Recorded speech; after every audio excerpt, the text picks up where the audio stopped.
How to heal your IBS with a low FODMAP diet. Hello and welcome to this video. If you're here, you probably have gut issues and are wondering how to get rid of them. If you're constantly dealing with pain or bloating or cramping or unexpected bathroom visits, then you have some symptoms of IBS and you're not alone. Today we're going to talk about what IBS is, how to know if you have IBS, and how to use the low FODMAP diet to heal. So first of all, what is IBS? IBS stands for irritable bowel syndrome, and what's interesting about it is that it is a functional disease, not a structural one, which means that actually it does not show up when you do tests. Your gut will look normal, you won't have any type of ulcers or things like that.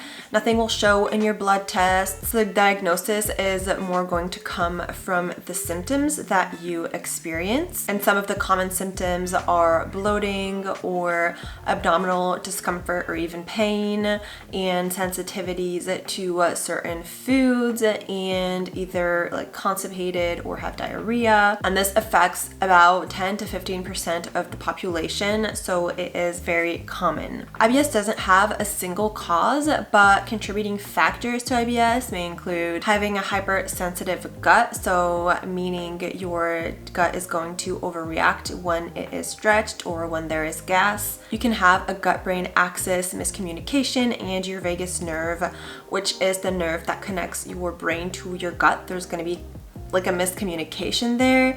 If you want, I did a whole video on the link between your brain and your gut health. If you are interested, you can check that out here or in the description. It can also be an imbalance in your microbiome. It can also be linked to stress or come after like a gut infection, like if you have food poisoning or something. Now, here's how to know if you have IBS. Like I said earlier, IBS doesn't show up on scans or tests. So it is going to be diagnosed based on your symptoms and based on the Rome 4 criteria, which is going to be that you need to have abdominal pain at least 1 day per week in the last 3 months. And then the abdominal pain needs to be linked to at least 2 of these 3 things. So related to bowel movements and or associated with stool frequency. So either you go too much to the bathroom or not enough, and or associated with a change in your stool form. But before self-diagnosing, I would definitely recommend going to a doctor and having other potential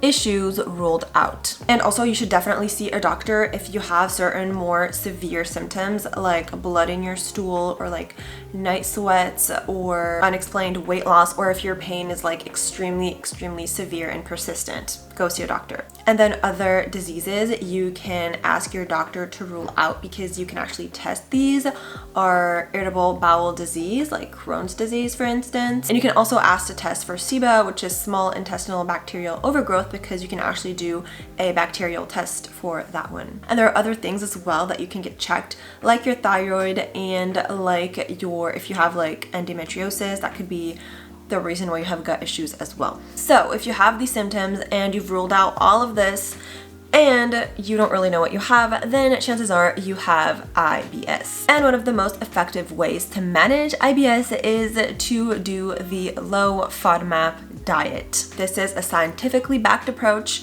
So what is the low FODMAP diet? So FODMAPs are short-chained carbohydrates which aren't really well absorbed in the small intestine. So then when they get to the colon, they get fermented by bacteria, and when your gut functions properly, there's no issue. That works really well. But if you have IBS, it's going to cause a lot of bloating, a lot of pain, discomfort, and other symptoms that are not comfortable. If you're interested in what the acronym stands for, it is fermentable oligosaccharides, disaccharides, monosaccharides, and polyols. And basically all of the different letters stand for different types of sugars, so carbs. The thing about the low FODMAP diet is that it's not about banning these foods forever. It's just about eliminating them and then reintroducing them little by little so you can see which ones trigger which symptoms and how can you manage that. So in order to do this diet, here are the phases you need to follow. First step, elimination. You should do this for about 2 to 6 weeks depending on how severe your symptoms are. You need to let your gut kind of rest, relax, heal, cut out all the foods that have FODMAPs. So you need to be eliminating foods from 5 categories. So it's going to be the oligosaccharides, that is going to include foods like onions and garlic and wheat and lentils, chickpeas, cashews. You also need to eliminate disaccharides, which is basically going to be lactose containing foods like a lot of dairy, milk, some cheeses, yogurt, ice cream. You need to eliminate monosaccharides as well, which is going to concern foods that have like an excess in fructose compared to glucose. So that's going to be foods like apples or mango or honey. And then you need to get rid of polyols, which are sugar alcohols. So again, apples, pears, and also cauliflower, mushrooms, and certain like sugar-free gums. And instead, you need to eat from a low FODMAP food list. You can find this list on the Monash website, and like they even have an app to help you. I'm gonna link that in the description, but here are a few examples. In terms of carbs, you want to be eating rice, quinoa, oats, and like gluten-free pasta and bread. In terms of veggies, you want to be eating zucchini, spinach, carrots, bell peppers. In terms of fruit, you want to be focusing on strawberries, blueberries, kiwi, and firm bananas. And then for protein / milk, you can eat things like eggs. You can eat firm tofu, not silken tofu.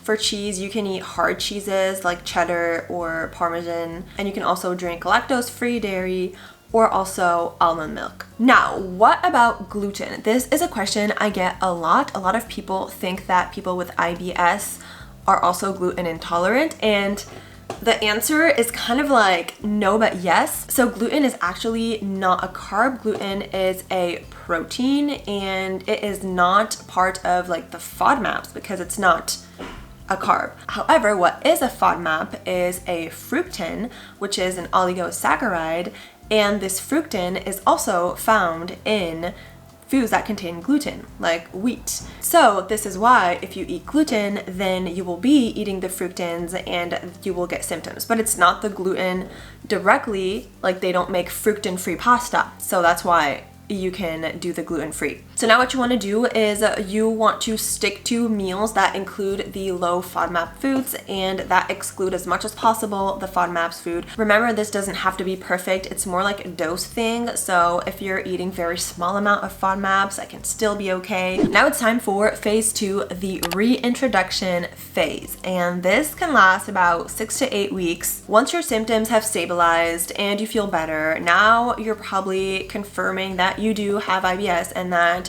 you are sensitive to FODMAPs.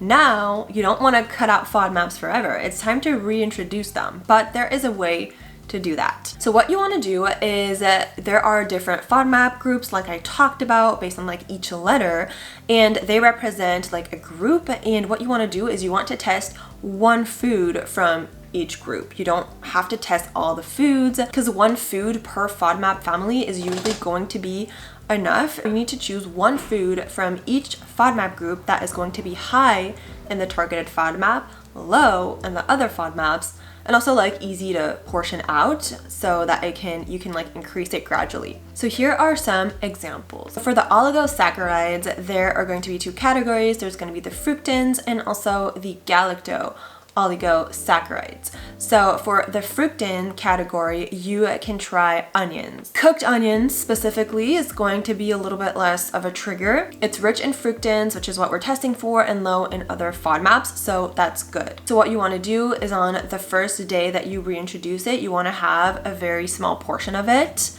Then on the next day, you want to have like double that portion maybe, and then on the third day you want to have a pretty normal portion of that. Same thing for the galacto oligosaccharides. Canned chickpeas is going to be a good one for that. On the first day, maybe start with like a tablespoon of chickpeas. For disaccharides, so lactose, milk is just the easiest one. High in lactose, no other FODMAPs, and you can have maybe like half a cup of milk, a cup of milk. For monosaccharides, honey is a very good one since it's not a fruit. It does not contain like fiber or anything else, but it does have high fructose, which we want to test. You can try 1 teaspoon, then increase it to 1 tablespoon. Now for polyols, so in the sorbitol category, apples are really the main trigger and they are high in sorbitol. So you can try having like 1/4 of an apple or even like 1/8 of an apple. For the mannitol polyols, cauliflower is a good one. You can try having maybe 1/4 of a cup. So this is your kind of full list. So what you need to do is we're going to go through all of these categories, but you need to start with the first one, whichever one you want to try first, and do this, like eat it the way I talked about, portioning it out over 3 days, let's say. Now, after 3 days, 2 scenarios. Either 1, you're not gonna have any symptoms, in which case you can move on to the next food from a different food group. Scenario B, you do get symptoms. So now you do know that this FODMAP group triggers you, but you don't know to what extent. So that's what you kind of need to figure out. That's when you can try different foods from that group. Or you could try smaller amounts of the same food that you tried. But you need to really kind of like test and adapt to you in order to figure out what is the trigger. And this is the final phase of the low FODMAP diet where you are really tailoring it to your specific needs. If you go through all of the different groups and you have no symptoms, you can gradually start to reintroduce these foods, other foods from different groups, and just gradually do that. And then make sure that you're documenting this so that if symptoms appear, then you're able to know what causes the trigger and if like it's a specific amount, if it's a specific food, or if it's linked to if you're eating a bunch of these FODMAPs at the same time. I think that if you have IBS, having the FODMAP knowledge is good because even if of course the goal is not to ban them forever, at least you kind of know which ones will elicit responses from your body, and you know that maybe if you have a lot of milk one day, then you're maybe not gonna also on top of that have a lot of apples. And then it's kind of up to you to figure out how you're balancing everything. So you are likely going to be able to eat in a way where you can eat all of these foods, but you just need to be mindful of the quantities and of the way that you're like mixing them together and making sure that you're not having a day where you're eating like all of the FODMAPs at the same time. So I hope this was helpful. Please note that it doesn't replace medical advice.